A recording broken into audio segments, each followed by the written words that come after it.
Chương trình này được bảo trợ bởi Family Joy, tổ ấm y tế của mọi gia đình, 714 898 0765.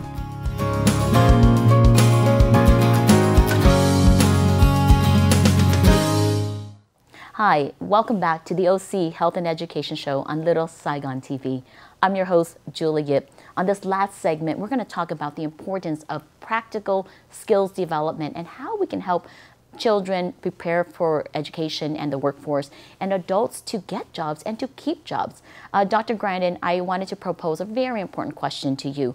How do we help adults on the spectrum get jobs and keep these jobs?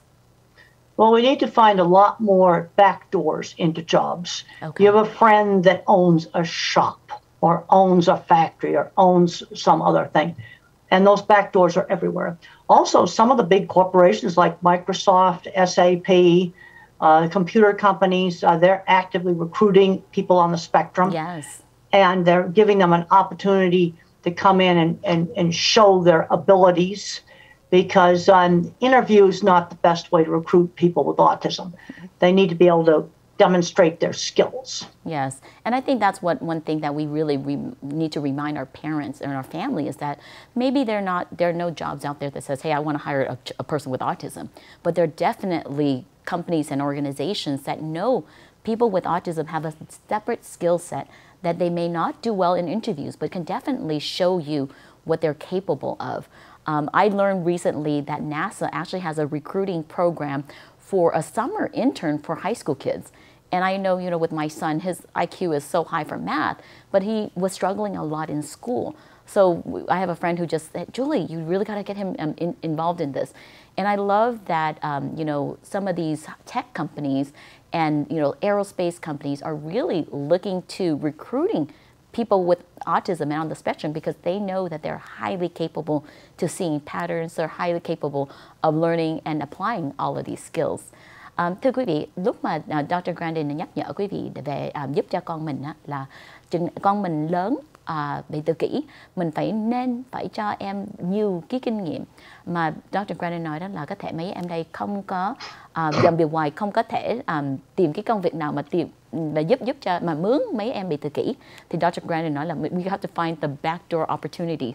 Chừng nào mình có cái người nào có tiệm nail, nhà hàng, mình tìm công việc nào cho con mình vô cho cái chút kinh nghiệm trước. Mà cũng rất có nhiều cái hãng lớn giống như Microsoft hay NASA hay có thể Google cũng đang muốn recruit tìm mấy em bị tự kỷ để cho train. Có thể mấy em đây là đi interview phỏng vấn thì nó không có giảng được về cái khả năng của nó, mà mấy cái hãng đây hiểu đó là mấy em bị tự kỷ rất có cái khiếu về cái khả năng làm việc. Dr. Grandin, I just wanted to remind the audience that, there are so many of these tech companies and aerospace companies that know that our children and our adults with autism are one of the best candidates for these jobs. And I want to ask you is, once they get these training and get in there, what are some of the challenges that adults with autism have in the workplace as relates to their coworkers or their bosses? Well, making rude criticisms was a problem I had. I criticized some welding, and I said it looked like a bird had doo-dooed on it.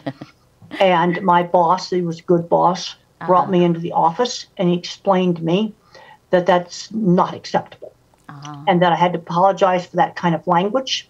He also explained to me that the welder worked for him, and I should have come to him if I didn't like the welding. Okay. In other words, he told me in private, very calmly and quietly, that's the way to handle it. Okay. You have to explain to the person that you can't just call a colleague stupid at a project meeting, for example. Yeah, and one of the great thing about autism is that we're very straightforward. And that we are critical, but we don't have a negative intention.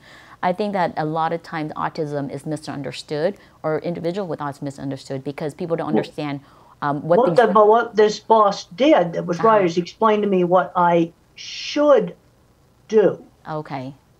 He made me apologize for criticizing the welding looking like bird do.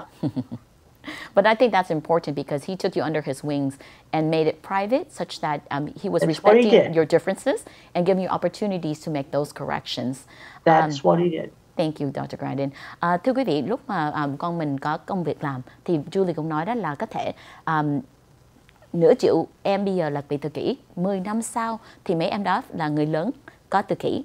Mà trong nhà nghiên cứu họ nói đó là only 20% mấy em đây sẽ đi đại học, có tìm công việc làm. Mà Julie muốn đặt một câu hỏi là làm sao mình giúp mấy em bị tự kỷ tìm công việc làm, mà cũng quan trọng nhất là làm sao mình giữ cho cái công việc làm đây. Dr. Grandin cũng muốn chia sẻ với quý vị đó là lúc mà Dr. Grandin làm việc, Dr. Grandin nói là mỗi người mà tự kỷ nói thẳng lắm thì có thể mất lòng người khác. Thì có một cái người welder, cô nói là cái gì nó không có vui, không có tốt, không có đẹp lắm. Thì cái người chủ, cái người sếp đó thì nói chuyện với Dr. Grandin riêng chứ không phải trước mặt mọi người, giúp cho Dr. Grandin hiểu về cái cách nói chuyện ở trong sở làm với mọi người trong cái hãng đó. Thì cái đó rất là quan trọng là mình phải có cái người sếp nào hiểu về cái triệu chứng tự kỷ mà hướng dẫn cái người đó chứ không phải là phạt cái người đó. Dr. Grandin, I just said that, one of the most important part about autism is having a boss or a mentor who really understands autism and guides you instead of punishing you. So I think you were blessed enough to have that. How do we help adults with autism keep a job when possibly their employer don't understand autism? Well, it can sometimes be hard. You see, this was in the construction industry. And I'm going to estimate that about 20% of the welders and drafting people, design people, were either autistic, dyslexic, or ADHD. And kind of a technical field, it's real more straightforward. I think that was helpful. I think there might be more problems in jobs that actually require more social skills, because one of the reasons they tolerated some of the stuff that I did is that they recognized my ability in designing equipment. Okay. Well, thank you, Dr. Grandin. I think that's very important that you put yourself in a space where people can see your strength and celebrate your strength and continue to hire you because of those strengths. And when you do have those autism moments that autism is influencing your social skills, they're not penalizing in that sense. Well, oftentimes it's a problem when the boss changes. And I almost lost a job with the Farmer Ranchman magazine when the magazine was bought by another company, and the new boss came in. He just said, "Oh, well, she's weird. We're going to get rid of her." Now, I didn't recognize the warning signs, but the nice lady who did all the graphics for the magazine, who I'm pretty sure was autistic, says, "The new boss doesn't like you. We've got to get together a big portfolio of every article you'd written." She had already been there for 2 or 3 years. So I got every article I'd ever written in this big portfolio, showed it to the new boss, and he gave me a raise. So I was able to save myself by showing this portfolio. But I was very glad that the lady that did the graphics recognized the issue, because I didn't recognize it. Well, and she told me to get the portfolio together. Well, I think that's really important that what you're mentioning is that it's important for us to have mentors and peers and allies within our workplace to support us in the process. Well, you see, and she was in graphic arts, and I'm almost positive she was on the autism spectrum. And she was a really good friend of mine when I worked for that magazine. Well, Dr. Grandin, I really appreciate you for coming onto our show today to give us so much insight and so much practical tools to help our children and our adults as they enter the workforce. We thank you so much for being an advocate for all of us on the spectrum, our children, and the professionals to make us approach therapy so much differently. Julie, cảm ơn quý vị khán giả. Go Little Saigon TV. Hôm nay Julie có thời gian nói chuyện với Dr. Temple Grandin, the world-renowned autism specialist and animal behavior specialist của Đại học của Colorado State University. Julie cảm ơn quý vị khán giả đã theo dõi chương trình Kiến thức y khoa, gia đình và xã hội. Julie hy vọng quý vị vẫn tiếp tục theo dõi chương trình và ủng hộ chương trình. Julie cảm ơn quý vị. Chúc quý vị rất nhiều sức khỏe và hạnh phúc. Well, I'm glad that we were finally able to get together on a different type of Zoom link. Well, Dr. Grandin, can we just add in, forgot to let her say something. Oh, okay. Okay, Dr. Grandin, I'm going to continue to record because I just did the closing, but I want you to address in summary, okay? Dr. Grandin, I hope that you will continue to help our community, throughout the world, because as a world-renowned speaker, you make yourself so accessible to all of us, and I greatly appreciate it. What is the one last thing you want to say to our viewers when they have a child with a learning difference, or just having families with, some mental health difficulties?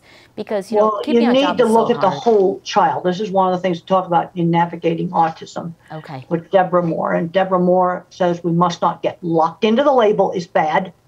And you have to look at the whole child. Okay. There's a tendency to just see the disability and maybe not see the ability in math or the ability in art or mechanics or even writing. Well, thank you, Dr. Grandin, for that reminder for us to look at the whole child and not just look at what he's unable to do, but looking at what he's enjoying, looking at what he excels in, and hopefully we can guide him to being more successful. Thank you very much, Dr. Grandin. Well, thank you for having me. Thank you.